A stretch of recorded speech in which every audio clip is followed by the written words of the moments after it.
बिस्मिल्लाहिर्रहमानिर्रहीम। हमारा आज का टॉपिक है लेस पेडेंस ट्रांसफर ऑफ प्रॉपर्टी का ये तीसरा टॉपिक है। तो इसका हम इंट्रोडक्शन देखते हैं। इंट्रोडक्शन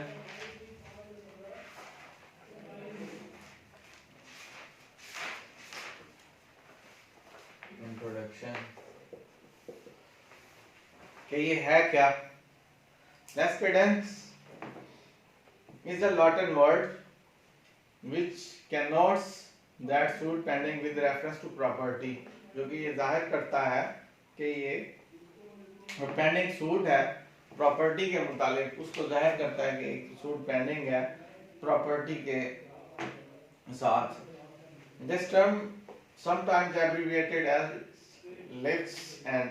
तो इस टर्म को कभी ये ऐसे भी एब्रिविएट किया गया था इससे पुराने दौर में, इसको लिप्स एंड कहा गया था, LISP एंड। जहां से ये निकलता ये लेस पेडेंस हो गया है। Less पेडेंस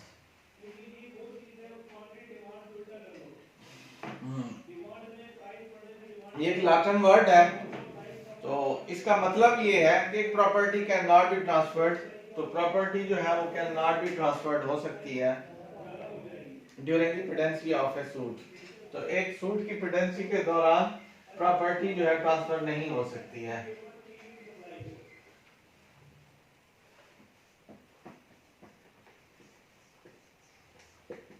property can not be transferred.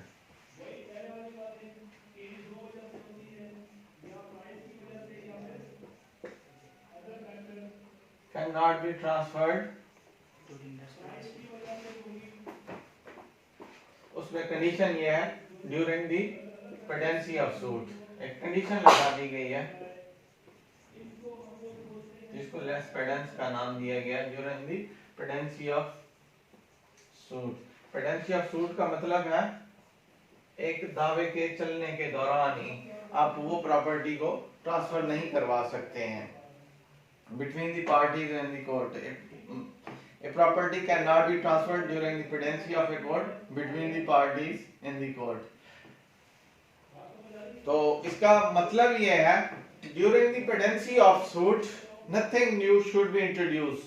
कि जैसे भी जो भी चीज प्रॉपर्टी के मुतालिक है जब तक वो केस चल रहा है उसके अंदर कोई चेंजिंग नहीं आनी चाहिए, एज इट इज उसको रोकना है कि जब तक उस केस का फैसला नहीं हो जाता आप प्रॉपर्टी के अंदर कोई नई चीज इंट्रोड्यूस नहीं करवा सकते। उसमें सबसे मेन चीज यही बताई गई है कि उसको ट्रांसफर किसी जगह पे भी नहीं कर सकते। अब आप ये देखें कि एक बंदा जिसको पता है कि यार मेरी प्रॉपर्टी में फॉल्ट है और उसको पता चल गया कि जी मेरे खिलाफ अब केस हो जाना है, और जो ही वो केस शुरू होता है वो भाग के वो प्रॉपर्टी जो है किसी तीसरे बंदे को जो है ट्रांसफर कर देता है। तो उन्होंने कहा नहीं, ऐसे नहीं होगा।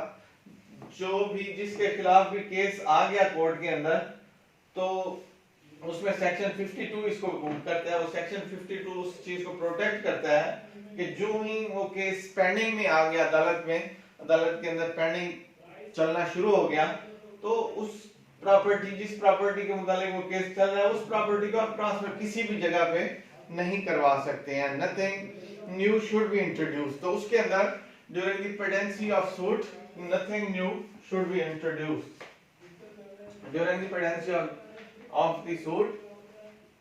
nothing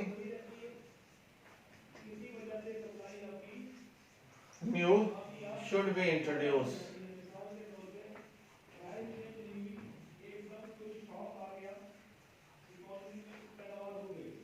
should be introduced। एक नई चीज उसके अंदर इंट्रोड्यूस ना करवाई जाए जब तक कि उसका फैसला नहीं होता। तो ये इसका छोटा सा जो है वो इंट्रोडक्शन था। सेक्शन 52 ट्रांसफर ऑफ प्रॉपर्टी इसको डील करता है।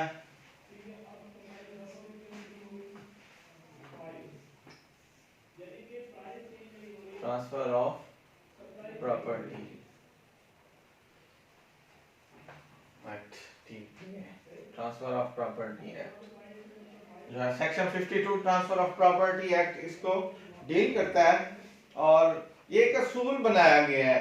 उन्होंने ये असूल किसी दौर में बना होगा कि जी जो ही कोई केस शुरू होता है तो लोग प्रॉपर्टी इधर उधर गैप कर देते होंगे ट्रांसफर करवा के, तो उन्होंने कहा नहीं भी एक इस असूल को सामने रखें और उसके मुताबिक ही अदालतें जो है चलेंगी कि अगर कोई चीज नई इंट्रोड्यूस होती है तो वो नल एंड वाइड हो जाएगी।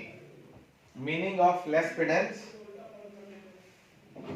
तो लेस मीन्स ए काज, तो उन्होंने इसको मजीद मीनिंग में भी इसको कर दिया है कि इसका लेस पेडेंस का क्या मतलब है।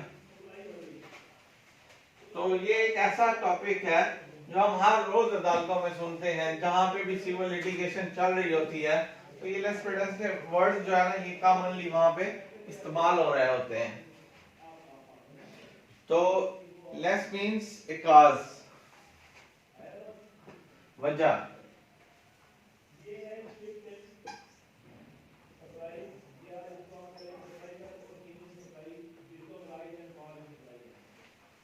A cause, less का मतलब a cause and less means a cause to an action, a cause to an action, और pendies means pendies means a pending suit, pendies means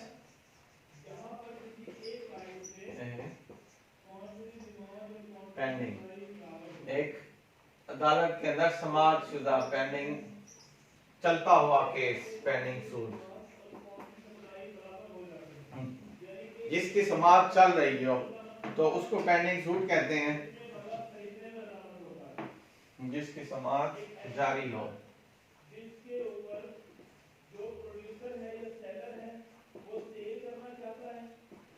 तो पेंडिस मीन्स पेंडिस मीन्स ए पेंडिंग सूट जिसकी समाप्त जारी हो। तो black law dictionary में एक pending law suit है, तो इसको लेस पेडेंस मीन्स एक पेंडिंग लॉ कानून के मुताबिक चलता हुआ सूट को जो है उन्होंने लेस पेडेंस का नाम दिया है ब्लैक लॉ डिक्शनरी में भी। और डेफिनेशन ऑफ लेस पेडेंस की डेफिनेशन है जुरिसडिक्शन पावर और control acquired by the court while legal action is pending. तो उन्होंने कहा कि जब एक लीगल एक्शन इज पेंडिंग होगा तो कोर्ट के पास पूरी पावर है कि वो उसके आसपास की जितनी भी नकलो हरकत है उसको रोक सके, उसको कंट्रोल कर सके, एक्वायर्ड कर सके। तो अब डेफिनेशन, इसके मीनिंग्स थे ये, तो अब इसकी डेफिनेशन देखते हैं।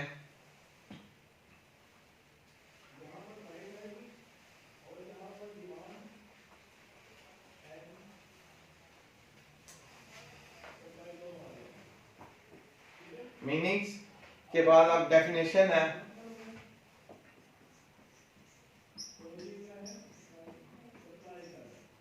डेफिनेशन है कि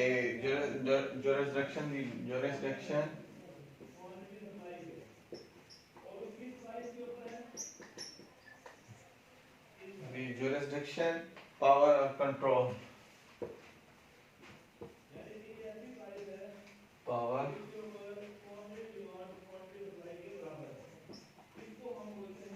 control acquired by a court. Acquired का मतलब है हासिल करना, एक्वायर्ड बाय ए कोर्ट, के कोर्ट को एक पावर हासिल हो जाती है कि वो उस प्रॉपर्टी को कंट्रोल में रख सके while a legal action is pending, जब एक लीगल एक्शन पेंडिंग होगा,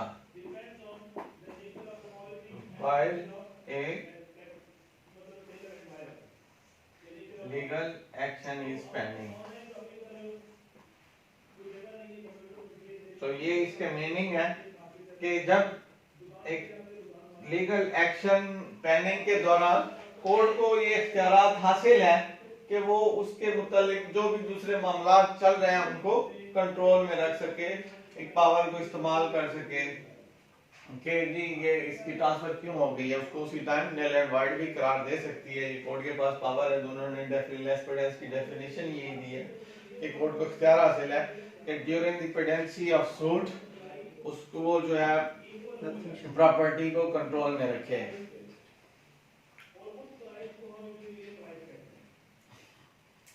अब इसके बाद डॉक्ट्रिन है, डॉक्ट्रिन ऑफ लेस्पेडेंस। तो डॉक्ट्रिन को समझने से पहले हम इसके एसेंशियल्स को समझना जरूरी है ताकि वो मजीद आसान हो जाता है। डॉक्ट्रिन को समझना थोड़ा सा इसीलिए भी मुश्किल होता है कि उन्होंने इस ट्रांसफर ऑफ प्रॉपर्टी एक्ट के अंदर सिर्फ ये डॉक्ट्रिन बता देते हैं कि ये जी डॉक्ट्रिन ट्रांसफर ऑफ प्रॉपर्टी में लागू है। तो लागू होने के लिए कंडीशंस हम पढ़ते हैं। वो कंडीशंस क्या है, वो एसेंशियल्स क्या है, किस तरह ये ट्रांसफर ऑफ प्रॉपर्टी में लेस्पेडेंस का असूल जो है उन्होंने दिया हुआ है। तो इसके बाद basic of doctrine of lis pendens, the doctrine of lis pendens is based on the maxim. तो ये एक मैक्सिम पे बेस्ड है, बेस्ड ऑन मैक्सिम।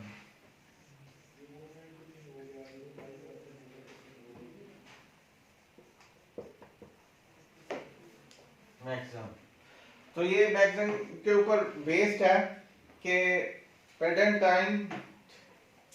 लाइट नैनिक इनोवेचर। तो इसका मतलब है इट मींस, ये जिस मैक्सिम के बारे में है, it means during litigation based on maxim, जिसका मतलब है during litigation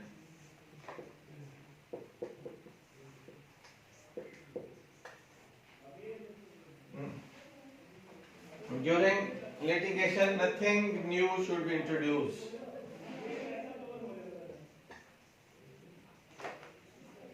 Nothing new should be introduced.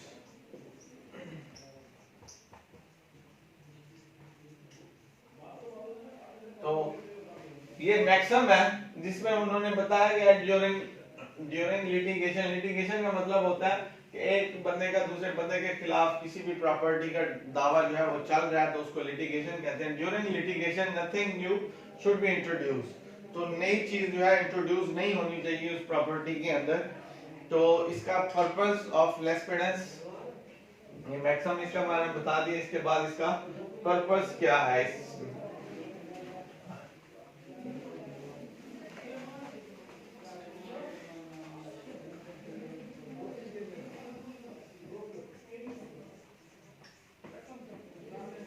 purpose of maxim, purpose of लेस्पेडेंस।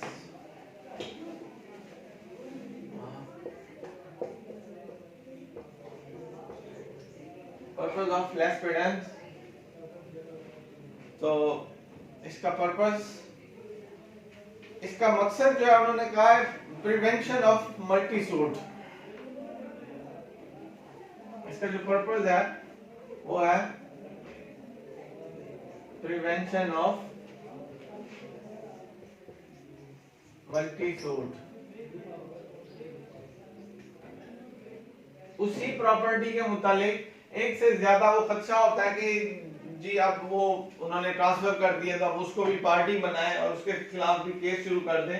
तो उन्होंने कहा नहीं जी, हमने ये असूल बना दिया है, जो ही असूल ये लागू हो गया तो उसके मल्टी जो सूट निकलते थे, एक से ज्यादा सूट बनते थे, केसेस बनते थे मजीद, उसके एक से दूसरे को, दूसरे से तीसरे को ऐसे शिफ्ट हो गई होगी अगर प्रॉपर्टी, तो उसके एक से ज्यादा सूट बनने थे। उन्होंने उसको प्रिवेंट करने के लिए इस लेस्पेडेंस के असूल को उन्होंने जारी कर दिया कि एक से ज्यादा सूट नहीं बनने चाहिए। एक केस एट अ टाइम, एक टाइम में एक केस बनाओ और उसको उसका फैसला करो। अगर उससे मुतालिक नया केस बन रहा है तो उसको उसी टाइम कोर्ट के पास पावर है कि वो नल एंड वाइड कर दे, उसको उसी टाइम ही खत्म कर दे कि नहीं भाई आपको कैसे ट्रांसफर हो गई।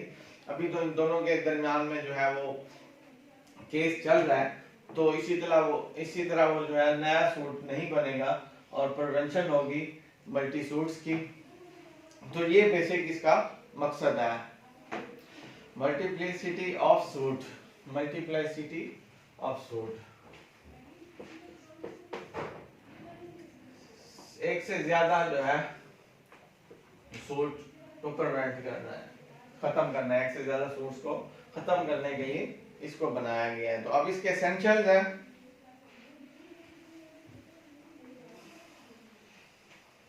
एसेंशियल्स जिनको जो इसको मजीद आसान कर देते हैं इस लेस पेडेंस के टॉपिक को, एसेंशियल्स पढ़ने बहुत जरूरी होते हैं कि इसका बेसिक है क्या और कैसे जो है ये कोर्स में काम करती है। तो इसके एसेंशियल्स हैं basic अनासिर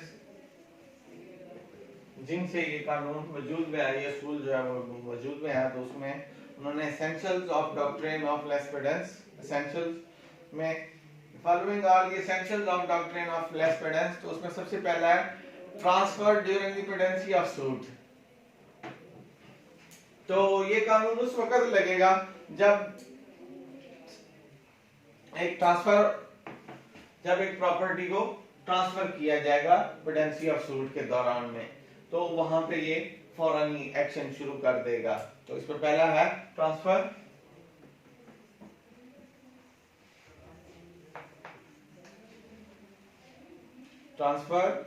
during the pendency of suit. Transfer हो अगर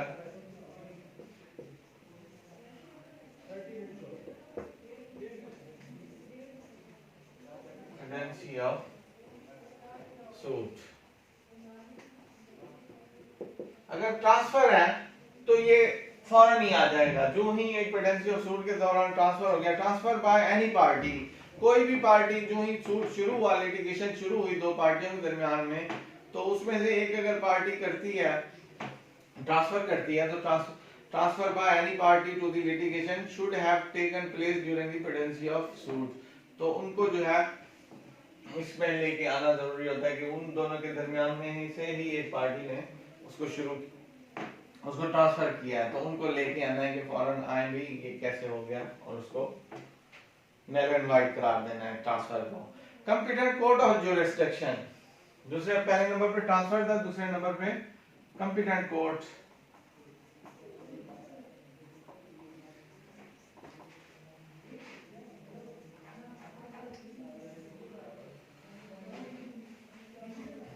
कंप्यूटर कोड ऑफ ज्यूरिसडिक्शन, तो ये केस जो चल रहा हो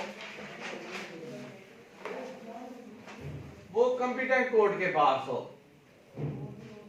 उसके पास कोर्ट के पास ये पावर हो कि जी हाँ इस केस का उसी कोर्ट ने फैसला करना है। आप किसी और कोर्ट के पास चले जाएं और वहां पे इस तरह का केस चलाएं और उसके बाद आप किसी का ट्रांसफर चैलेंज कर दें कि नहीं जी ये हमारा केस चल रहा था तो ये ट्रांसफर कैसे हो गया। तो कंप्यूटर कोर्ट के अंदर सूट मस्ट बी पेंडिंग, तो सूट को लाजमी पेंडिंग होना चाहिए उस कोर्ट के पास जिस कोर्ट के पास वाकई वो केस बनता था कि हमारा कोर्ट इस जगह पे ही शुरू होना चाहिए, चलना चाहिए, उसी कोर्ट के पास ही वो केस चल रहा था, तभी ही वो ट्रांसफर को नल एंड वाइड करेंगे इस असूल के तहत, लेस पेडेंस के तहत। तो competent court suit must be pending in the court of competent jurisdiction, तो कंप्यूटेंट ज्यूरिसडिक्शन वाले कोर्ट के अंदर पेंडिंग होना चाहिए। और सूट नंबर 3 पे है, suit should be non conclusive,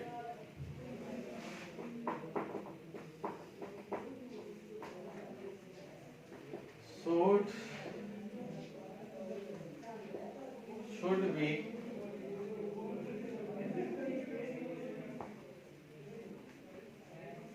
non-conclusive, बदनीयती पर मबनी ना हो।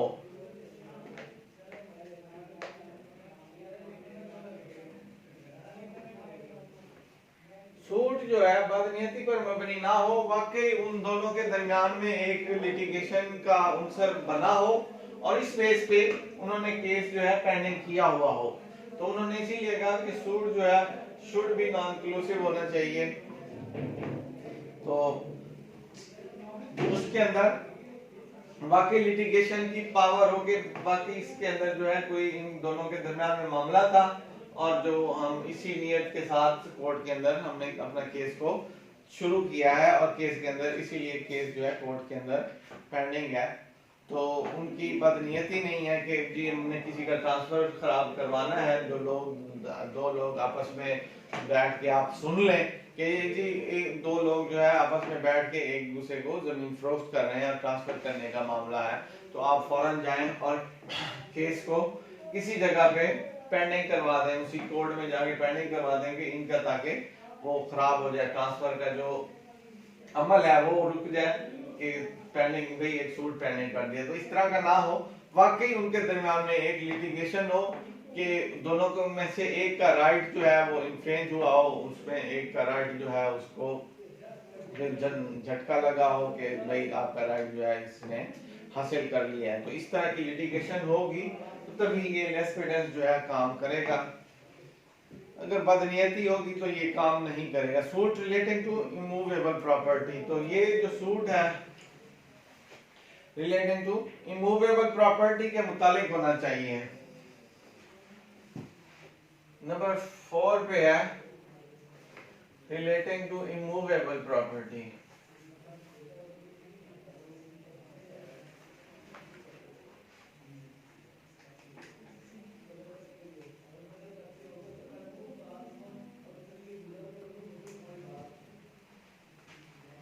सूट जो है मस्ट बी रिलेटिंग हो, तो इस तरह का असूल को लाने के लिए, किसी भी अदालत में लाने के लिए सबसे बेसिक जो चीज जरूरी है कि वो जो सूट पेंडिंग है किसी कोर्ट में के पास, वो इमूवेबल प्रॉपर्टी के मुतालिक ही हो, राइट्स भी इमूवेबल प्रॉपर्टी के मुतालिक हो, तभी ये लेस्पिडेंस का जो है असूल काम करता है। अदरवाइज वो किसी और उसमें चला जाएगा।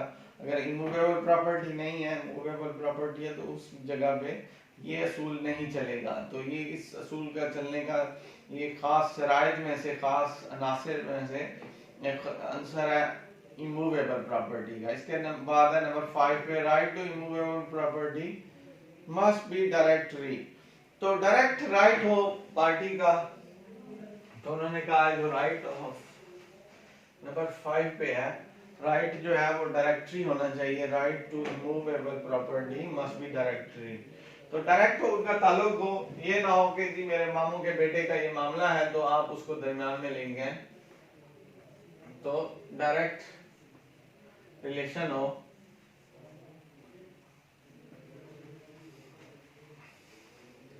Right to immovable property must be directory. तो डायरेक्ट रिलेशन हो उस प्रॉपर्टी के साथ। तो ये 5 इसके एसेंशियल्स हैं जो कि हमने डिस्कस किए हैं। ये एसेंशियल्स सबसे पहले कोशिश किया करें इसके एसेंशियल्स को और इसके आसपास की चीजों को पढ़ने की। इसके बाद सेक्शन 52 को कहीं से रीड करने की कोशिश करें। अगर डायरेक्टली आप सेक्शन 52 में जाएंगे तो उसके लिए पूरी ट्रांसफर ऑफ प्रॉपर्टी की फिलॉसफी को समझना पड़ेगा, फिर ही आपको समझ आएगा। इसीलिए उससे पहले, समझने से पहले उसका इंट्रोडक्शन देखें, उसके एसेंशियल देखें और उसके बाद उस सेक्शन को समझने की कोशिश करें। तो ये इसके 5 एसेंशियल थे। इसमें से पहला एसेंशियल था ट्रांसफर होना चाहिए during the pendency of suit. उसके बाद कॉम्पिटेंट कोर्ट ऑफ जुरिसडिक्शन के अंदर जो है वो सूट पेंडिंग हो, तभी ये लेस्पिडेंस का असूल जो है उसके ऊपर लागू होगा। और सूट शुड बी नॉन कोलिसिव हो, बदनीयती पर मबनी ना हो, बदनीयत तरीके से दायर ना किया गया हो कॉम्पिटेंट कोर्ट में कि उसका राइट बनता है भी ना हो, और वो सिर्फ किसी के ट्रांसफर के प्रोसेस को रोकने के लिए उसने वो केस किया हुआ, तो इस तरह का ना हो। इसके बाद इमूवेबल प्रॉपर्टी से मुतल्लिक ही ये तमाम तर जो है असूल्स हैं कि ये प्रॉपर्टी के जो जितने भी असूल्स बताए गए हैं, लेस्पिडेंस का असूल जो है ये इमूवेबल प्रॉपर्टी के ऊपर ही आता है। और पर्सन्स का डायरेक्ट रिलेशन होना चाहिए। नंबर 5 पे है कि डायरेक्ट हो रिलेशन, जो right to immovable property must be directly. तो अब हम आते हैं उसके डॉक्ट्रिन की तरफ, डॉक्ट्रिन ऑफ लेस्पिडेंस। तो अब आपको आसान लगेगा। इसके बाद section 52 of transfer of property act.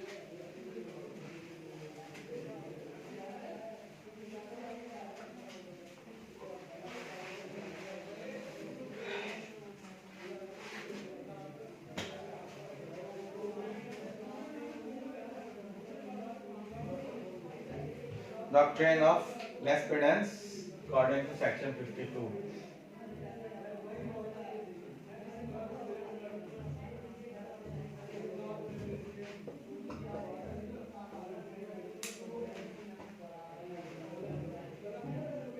Doctrine of less pedants.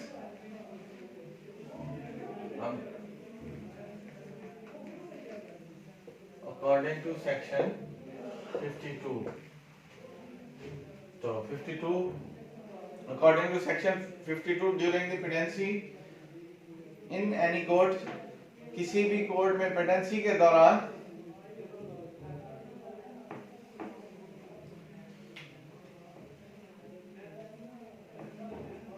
Authority in Pakistan, having authority in Pakistan, ये पाकिस्तान के ऊपर ही लागू है असूल, तो उन्होंने इसीलिए उसका ही जिक्र किया है.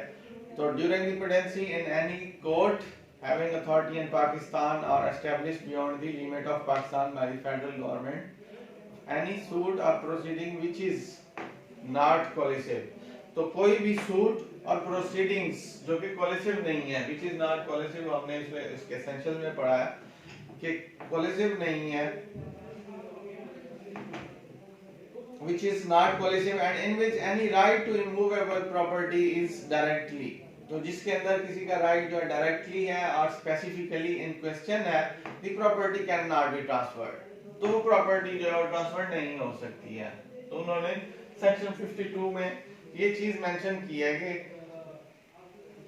During the pendency in any court, उसमें पहली जो चीज during the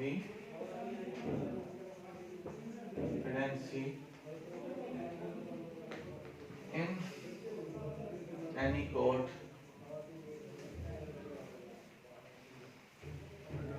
during the pendency in any court having authority in Pakistan,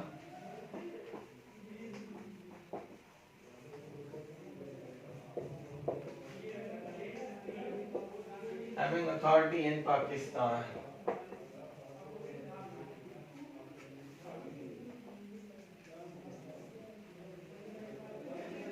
having authority in Pakistan,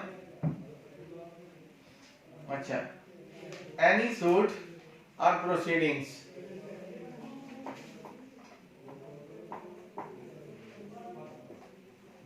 any suit or proceedings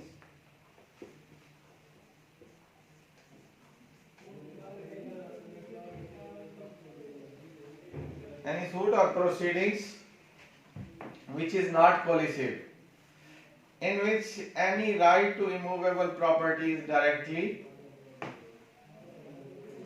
तो जिसके अंदर एक डायरेक्टली राइट हो, तो इस तरह की प्रॉपर्टी डायरेक्टली और specifically in question the property can not be transferred, इस तरह की प्रॉपर्टी जो है कैन नॉट बी ट्रांसफर्ड हो सकती है जबकि एक सूट जो है पेंडिंग है. The property cannot be transferred.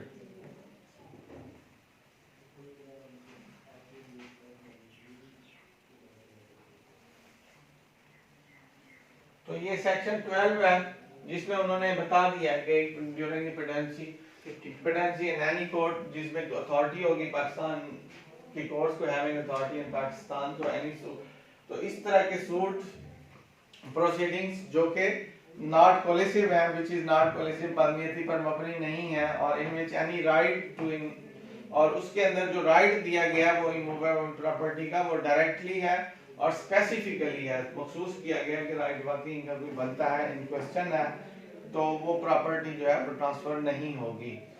तो ये हमारा आज का टॉपिक था. इसके अंदर एक्सप्लेनेशन भी है, वो भी थोड़ी सी देख लेते हैं. ये डॉक्ट्रिन था, डॉक्ट्रिन के बाद एक्सप्लेनेशन.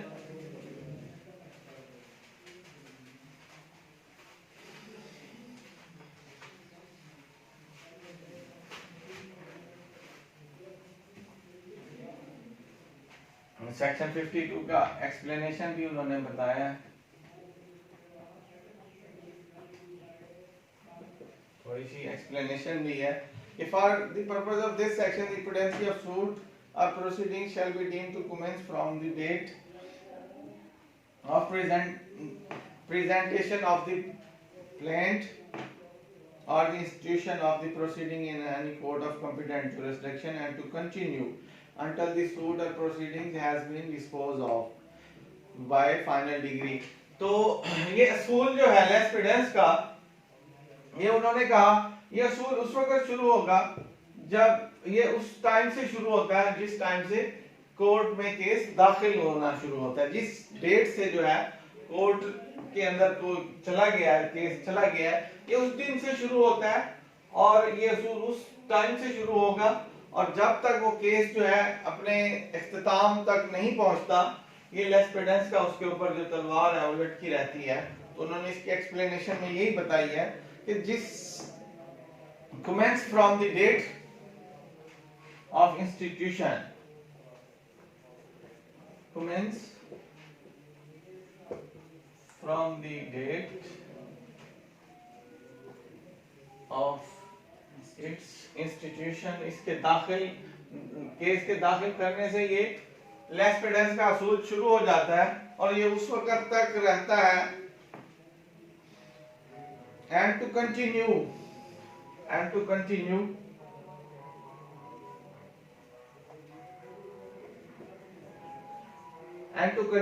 उस वक्त तक ये जारी रहता है। proceedings has been disposed of by final decree until the suit or proceedings has been disposed of, until the suit or proceedings disposed of।